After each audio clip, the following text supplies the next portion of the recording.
Hello and welcome to the first Association Talking Head panel, the secret to successfully managing an association during the COVID-19 crisis.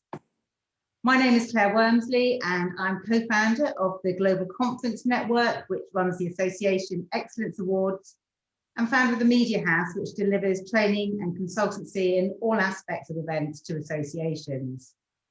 I'm delighted that we have four such illustrious CEOs of associations here today, and we'll just go through a quick introduction before kicking off the panel. Ben Agnew is a relatively recent CEO to the Emerging Payment Association. He was previously in the B2B event companies, working for some of the biggest companies, Informa and Clarion, and brings his extensive experience of events, communities, and digital media. Debbie Dore is the CEO of the Association for Project Management, where she has overseen its transformation to become a chartered body and develop the reputation of project management as a profession of significant value. Walburga Hemetsberger is the CEO of Solar Power Europe, the European association representing the solar PV sector based in Brussels. Walburga has extensive experience working in European associations, including working with the European Parliament and Commission. She started her career as a competition lawyer, and it will be great to have her view from outside the UK on this panel. Finally, and certainly not least, Noorzaman Rashid, who is the Chief Executive of the Chartered Institute for Ergonomics and Human Factors, the professional body focused on improving life, well-being and performance through integrated design, technology and science. Certainly something really important to all of us today. But we're going to start our panel talking about something which is absolutely fundamental to the ongoing success of associations, and that's membership renewals. I've spoken to quite a few associations and there seems to be quite a variety. Some associations have struggled with renewals and others have actually increased renewals. And Noorzaman, it would be great for you to kick this off. What's it been like for you? Thank you very much indeed, Claire. For ourselves, we renew in January, so I can give you up-to-date information on that. My membership director basically reported and said that she'd had a higher than average number of people actually renewing before she'd sent the reminder out this year. And I think that had something to do with the increased number of activities we had for members in the last quarter of last year, engaging them. The projection so far is that very few members have decided not to renew. There are members who are actually speaking to us about affordability due to work issues, and so we're taking some discretionary thinking on that. But the remainder of the year still remains to be seen. That's excellent. I know you did some special promotion in December as well, and communications with the video which you produced, which looks like it had some good effect. Yes, well, you know, January is always a nerve-wracking time for us because people have to do their CPD, they get rechartered, etc.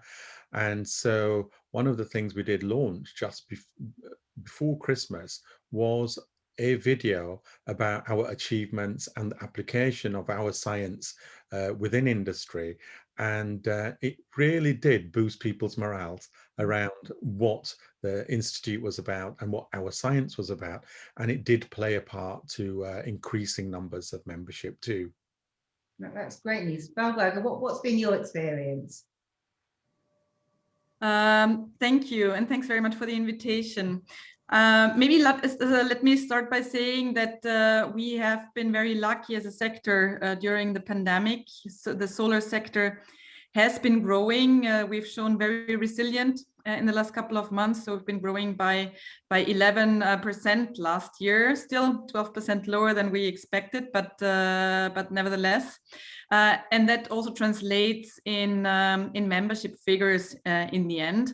So we have not experienced membership falling. On the contrary, what we see at this point in time, because the market is growing as well, but because also we have been engaging, I think, our members more and have had the opportunity to also show more with digital opportunities what we are doing. So that means that the membership has been increasing and is continuing to increase very, very fortunately. That's great. So it's not just that you're in a market which is growing, it's also the consequence of how you behaved as an association. Debbie, you're slightly different because you've got your membership body. Tell us about how it's been for your members. You have a lot of individuals, don't you? We do. So we have 34,000 individual members, and then we have about 500 corporate partners that we work with. So for the individual membership has held up really well and is actually slightly higher than this time last year. We have members that renew every month, so it's an ongoing cycle. But again, I think similar, by delivering more to people directly and digitally, they've probably seen more of us than they've ever seen before. So that's been very positive. We've seen a bit more of a challenge with some of the corporate partners where organisations just put a stop on discretionary spend, or organisations are going through big change because of the impact on the pandemic. So that's been a bit slower. We've had to be a bit more patient and supportive of getting those things through. But we're seeing that picking up again now compared to 6 months ago. And what about you, Ben, coming into the association sector relatively recently? What's your experience? Yeah, I mean, I'd echo a lot of the points that the panel have raised here. I mean, I think it's important to say that there's never been, a more critical time for community, for coming together to collaborate and partner. I think that's vital in the current climate. And I think as a result, trade associations have been incredibly in demand. I think it galvanizes an industry, it brings people together. I think the other big element really is showing the sort of societal impact and support that you can extend as a trade association. And through initiatives around reducing transmission of cash through cash, for example, and raising the limit of contactless payments, or looking at supporting the sort of excluded in society, I think they're very clear issues that people would want to be aligned with, want to be able to help, want to be able to show why their business matters and is ready to support. And I think all of that means inevitably there's a net growth of sort of members that want to become involved in those initiatives. We've got a very strong policy agenda within the EPA, which is pivotal to a lot of what we would do. But I think in the last quarter or so, we've seen year-on-year growth in terms of the demand for membership. We've never had as much engagement as we currently do in our events, and it feels, as I said, a critical period to bring the industry together. I mean, perhaps now people really appreciate the role which membership associations are giving their sectors, probably more than they have done before. Ben, you mentioned virtual events, and I'm interested because you've got the commercial experience and you've come over to associations, and I'm sure all of us have spent the last year accelerating our knowledge of virtual events. Sure. Events clearly are really important in terms of communicating with members, but also as a source of revenue. And I'm interested, sort of, Ben, particularly your views as to how, whether virtual events are really giving you the revenue which you got from physical events before, and what impact that's had on your association. Yeah, I mean, I think that the point I suppose to make initially is the distinction between commercial activities versus that of a trade association. I mean, I think there's already such an incredibly engaged community in place for a trade association, and one that's strength is in its diversity, its scale, its commitment to an industry and its sort of common cause. And I think as a result, it's probably a stronger platform for thought leadership and alignment around industry pain points, perhaps more so than a commercial sector running an event by comparison. But yeah, virtual events have been hugely important for us. We've managed to reach a larger, more international audience than we would have been able to achieve through in-person events. And I think even with a little bit more stability on the horizon and a pathway to returning to in-person events in the not too distant future, I think there's a number of elements of virtual delivery that we'd absolutely want to protect and retain, even with a return to in-person events. So developing that sort of hybrid model and the best of both worlds, again, just feels like a huge opportunity for us. And by that, I mean, the sort of content creation and remarketing opportunities of recording sessions and recording content, the sort of enhanced analytics and engagement with an audience through digital delivery, I'd want to retain, and combining all of that with the sort of valued in-person elements of events that everyone knows and loves, the in-person networking, the fact that you've got an exhibition packed full of the latest technology and innovations. So being able to keep that sort of online audience through streaming live or by sandwiching an in-person event between either side, maybe a virtual day, it just means that we continue to do the things that have worked so well, but still return to the elements that people know and love.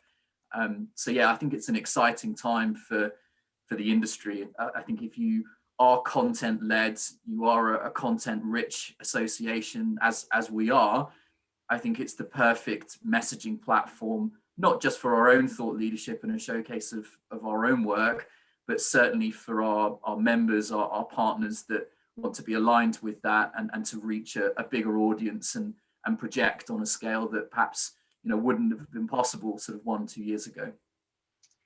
What about your skills though? I mean, Debbie, what about the skills within your organisation? Have your team been able to get to grips with the technology and deliver events in a way which you've been comfortable with? Well, we're definitely a lot better now than we were last March. So we've improved a lot. I would say at the beginning, there was quite a high tolerance of those attending as well. They were just really grateful that we were still putting the event on and it was still happening.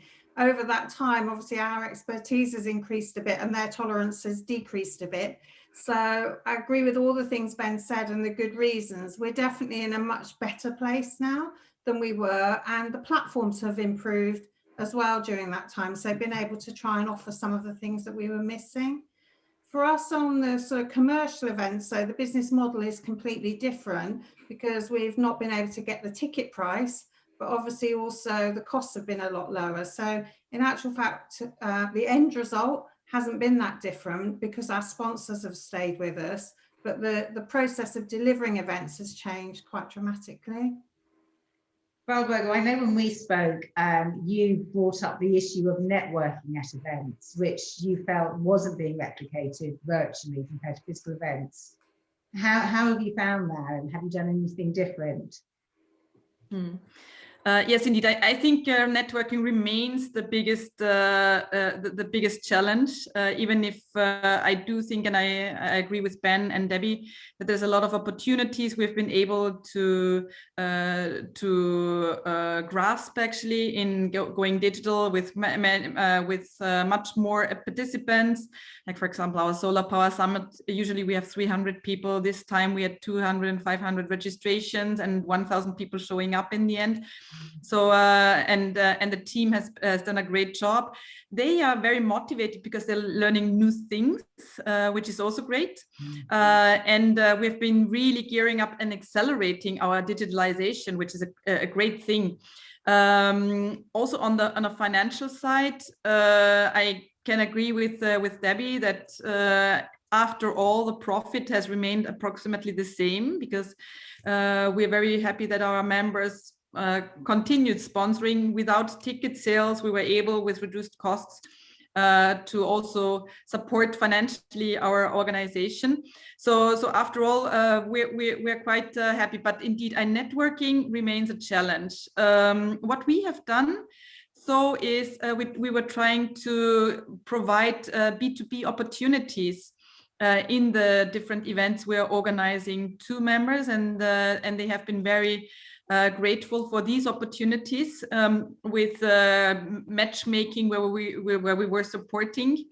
But the general networking, that remains an issue. And as we discussed already previously, there's been a lot of development when it comes to the platforms. But either the platforms are providing a great platform for conferences, or they're providing a great platform for networking. And we haven't seen a platform matching these two yet.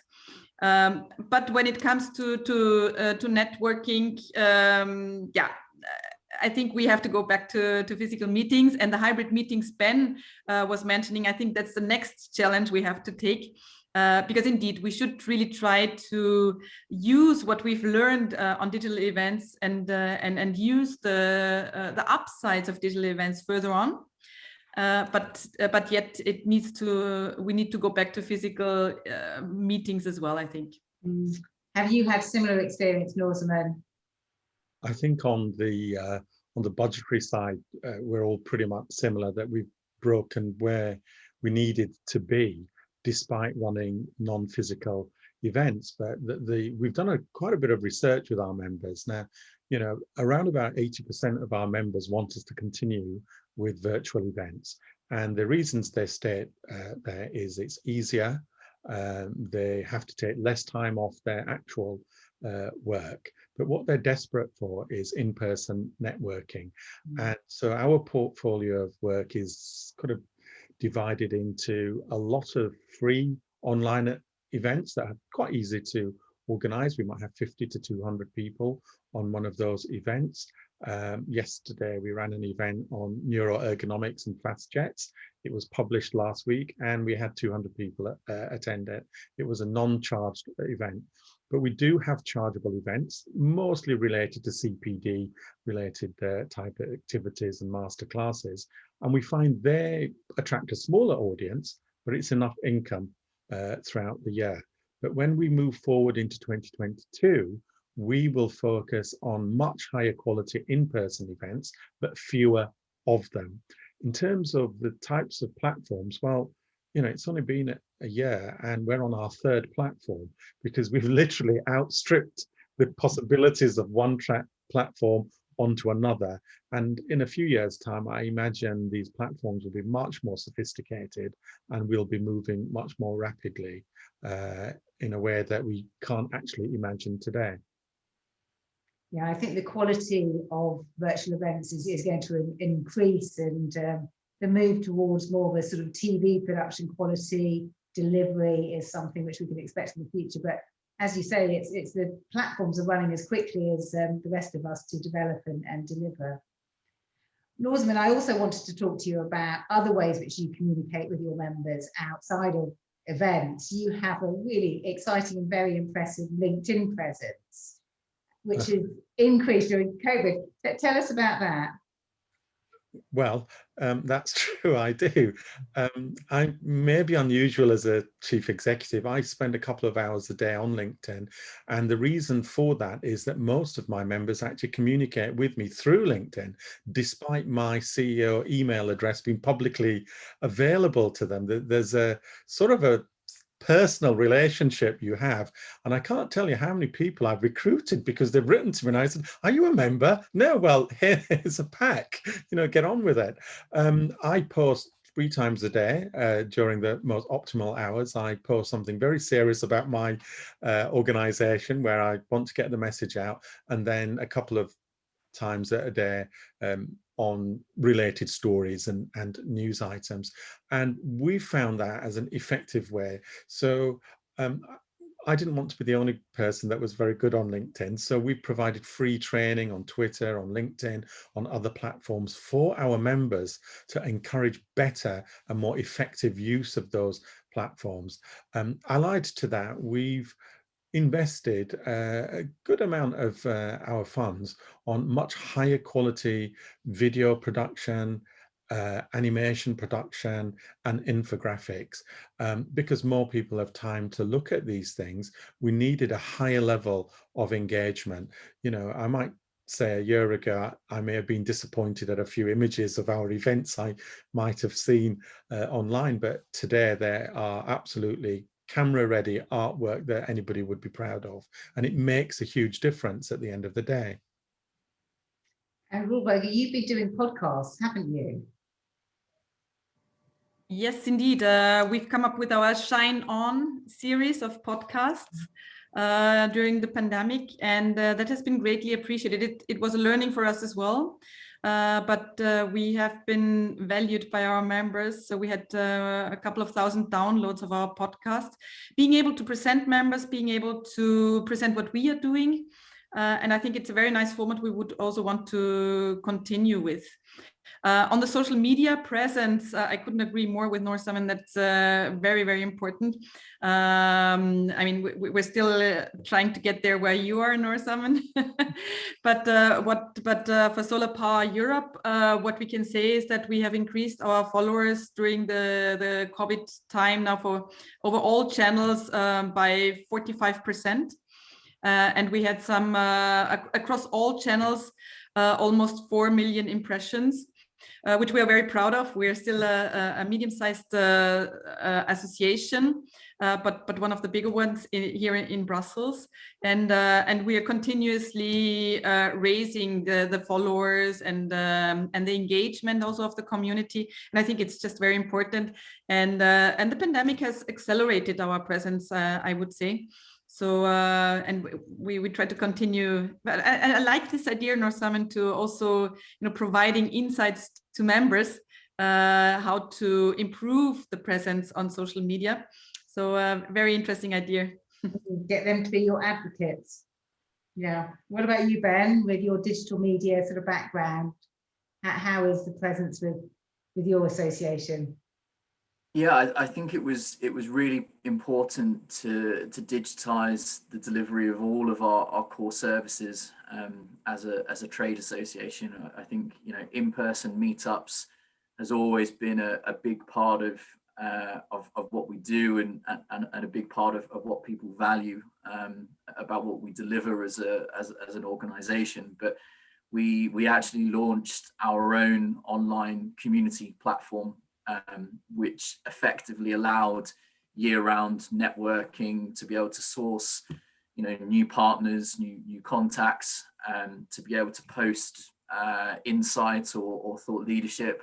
And again, it just meant that rather than being anchored to sort of once a month meetups or some of the more structured event activities that we would be organizing as a trade association, actually the digital delivery has meant that's on offer sort of year round. I think from an events point of view, I've talked about some of the success that we had, but we also tried a range of different platforms to recapture the sort of serendipitous nature of who you might bump into at an industry meetup, and tried to harness the elements that people really valued about what we did. But I think that the biggest thing really is protecting fiercely the sort of outcomes and need that we serve, rather than necessarily trying to replicate the exact experience of a year or 2 years ago. And so in that sense, it's always been about networking, it's been about thought leadership and messaging, it's about bringing the industry together, rather than perhaps going down a virtual expo route, for example, which never particularly translates well in a digital environment. And that's been very well received. And I'd echo the points that the panel has made around again the sort of level of engagement going through the roof. It's a captive audience. People want to be able to continue the sort of partnering that they would have done pre-COVID. And as an association, we feel it's our role to be that facilitator, to play to the strengths of the community, really. Why did you choose to do your own platform rather than use a public one or an existing one? I think, we still have very strong social channels to amplify, a lot of our own content and that of our partners. But I think, again, it's about the social capital that's created within the community that we host, the community that we facilitate. And actually it hugely supports our own policy agenda. We're effectively able to crowdsource opinion or views on an industry subject. And, you know, we know that one voice, one coordinated voice is much louder and much more coherent than lots of individual ones. So, you know, again, we feel that the online community and our platform is a fantastic way to really harness all of those elements. So again, that was a big part of the reasoning, and again, it's added a huge amount of value. This isn't something that we've charged entry for. You know, it's a membership benefit that we've included within the existing membership fee structure. Now, we just felt it was the right opportunity for every stakeholder concerned. And again, not only does it elevate us onto the next level as a trade association, it makes membership inherently even more valuable than it was previously. That's very impressive. But it's not just communication to members, is it? That's important. It's managing one's teams and one's staff during this Absolutely. time. And Debbie, I know I was so impressed reading about, you know, the value you place on listening and embracing change. And so I was interested to find out about your experience of managing a team working from home and how successful that's been and what the long-term implications are. Yeah, so that's been a real learning experience for us. I mean, I think it's very easy when everything happened at the beginning to think about the things you need to do, but from your perspective. But obviously I'm in a sort of very advantageous position compared to a lot of people on my team in the fact that I have a room I can work in, I don't have young children at home. You know, there are lots of things that were actually much more difficult for other people. So I think we've never ever put sort of more effort into communicating with staff in a whole myriad of different ways, because different sort of routes work for different people. And we've learned so much from that process about how we can adapt and how we can work differently with people to suit their need. And so there's some real learnings out of that about, you know, I always thought I was quite flexible about how people worked, but nothing like we've been now, and particularly again at this moment, which is probably the toughest time for a lot of people. You know, they've got fatigue of lockdown, they've got their children back at home again at the moment, they're trying to homeschool. And I think we've all learned that that we really actually care more, you know, rather than just saying, how are you? We really mean, how are you? And there have been lots of things that we've been able to change in that way and really benefit from as well. So we've done a whole range of different things that everyone would do around sort of pulse surveys. Every month I run a CEO coffee club and I invite people who I won't have spoken to that month, because, you know, obviously in your own meetings, you don't get to speak to everybody. So I make sure I engage with people that I don't see very often, because then I hear a different perspective than I might hear from my management team or leadership team. We do, you know, weekly virtual walks where people are all walking in their own environment, but linked up together and sharing things.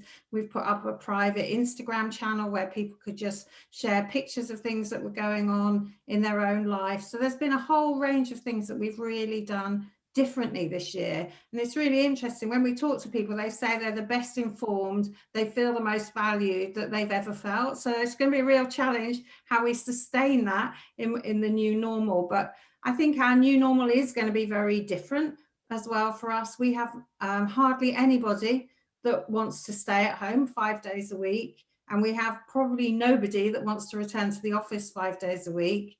And so it is going to be about how we create that flexible future that allows people to really collaborate and get the benefit of being part of an organisation, but with that flexibility that everyone's really valued of being at home as well. Certainly sounds like it's going to be different. Noorzaman, have you put in any policies to engage your teams? Well, you know, being ergonomists and human factors people, we talk a lot about health and safety at home, musculoskeletal disorders, and mental and physical issues. So it would have been really remiss of us not to put those in place. One of the first things we actually produced at during lockdown was a guide to creating a safe workplace, and an infographic that went absolutely viral around the world on how to stay healthy physically and mentally. And in a way, all of our members turned around and said, you've got that out to the rest of the world before you wrote to us about what we should be doing, you know. But I said, but you're ergonomists, you must know what to do already. The issue that we have identified that may be different is around inclusion. What we have identified is that there are people who are not being included in meetings, in decision making. And so the sort of guidance that we're giving leaders and managers of organizations is to think about how you are engaging all of your staff, because, you know, it could have a very significant impact on someone that isn't being engaged because they're going through something at home or personally, etc. So I have enjoyed the odd treasure hunt with my staff. But it's been good. Good. And Valbo, you have people in different countries working for you, don't you? Actually, by now, yes. Yeah. So before the COVID pandemic, we've all been working in Brussels. But there was a need also from, because I have a very young team of my team also seeing family. And it is, you know, and they're all over Europe. And many of them have been working from wherever their families are in the last couple of months. And we are even, you know, exploring at this point in time in how far members could also, you know, after the pandemic work from a different country. So I wouldn't exclude that we would also having more people not only working from Brussels in the future, because flexibility indeed will be something which will remain also from my perspective. So I don't see people coming back to the office all the time. I think also lobbying where we're working in will change. So I would expect that the way we are working together will remain different.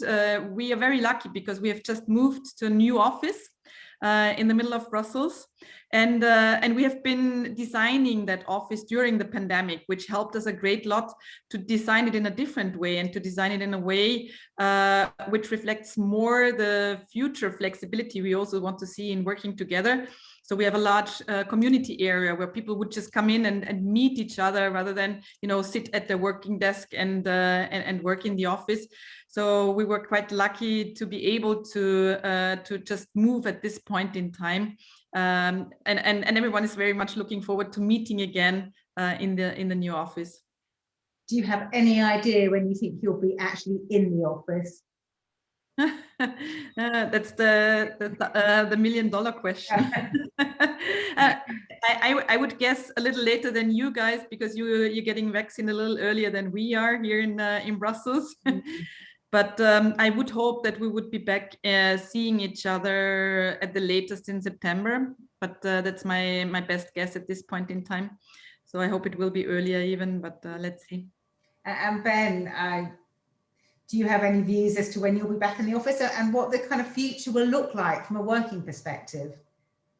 Yeah, I mean, I think we've had a bit of a glimpse into that through sort of previous phases of responding to the pandemic, and even sort of across September, for example, we had a sort of 1 day in the office that we'd made, you know, COVID safe, COVID compliant, and we're able to bring the entire team together on that day. We would have, you know, lunch together. We would stack meetings where we were in person. It was easier to do that and avoided some of the sort of Zoom fatigue. So I would see sort of a combination of, you know, remote working and office working as an environment.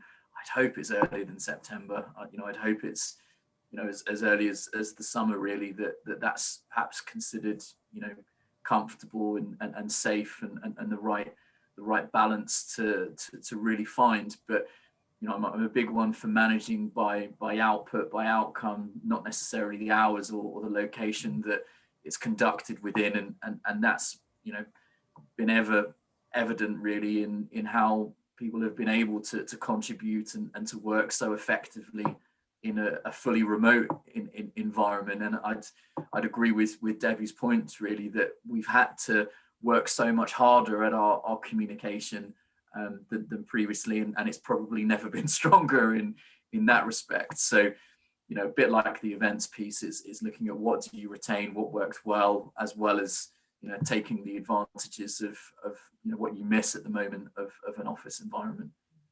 It really is incredible in a year, the acceleration in all of our learnings, whether it be about virtual events or managing people working from home in a way which I don't think any of us could have foreseen.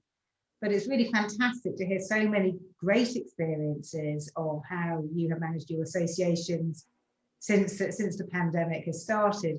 It would be really good just to finish up on a positive note from each of you as to what you think has been a real positive achievement of your associations and this time. Noorzaman. I think it's been a challenging year for all of us, but as the panel have described, we've all worked very hard to engage our sponsors, our members, our staff. And for me, the previous 12 months has really highlighted how people will pull together and respond to issues such as the pandemic, and they won't readily forget that they can work rapidly and they can work under crisis, and will look to actually keep some of these elements of remote working back to the office. So I think that's been good for our members. Debbie?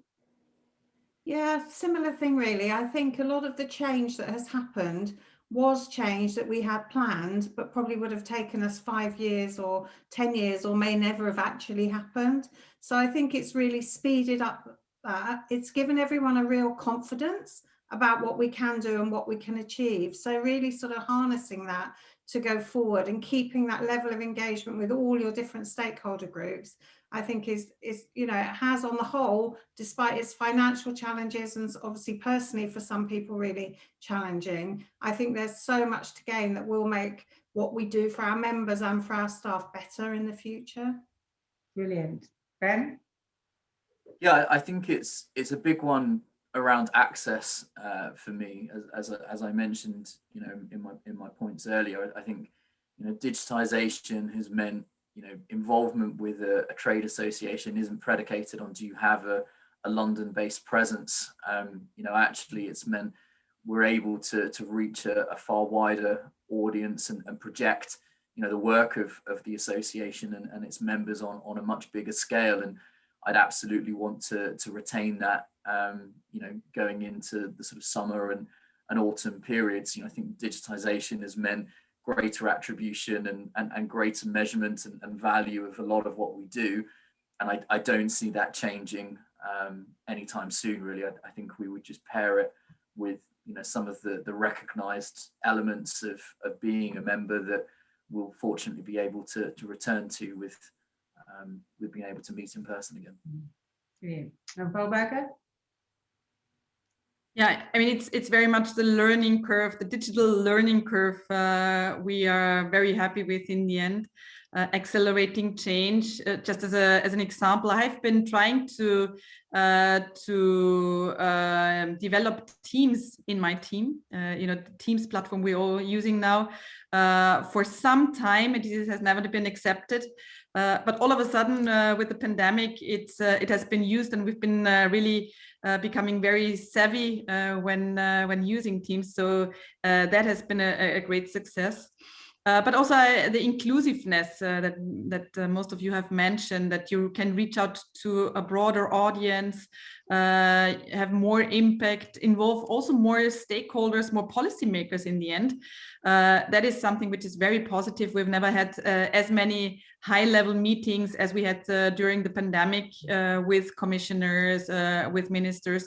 So that is something where we are very much happy with, and what we would like to keep. Brilliant. Well, it's just fantastic to hear so much positivity. And thank you all so much for being part of this panel. It's been fascinating and really interesting, and I'm sure everybody's going to enjoy listening to it. So thank you for your time, and hope to see you very soon. Thank you. Thank you very much. Thank you. Bye-bye.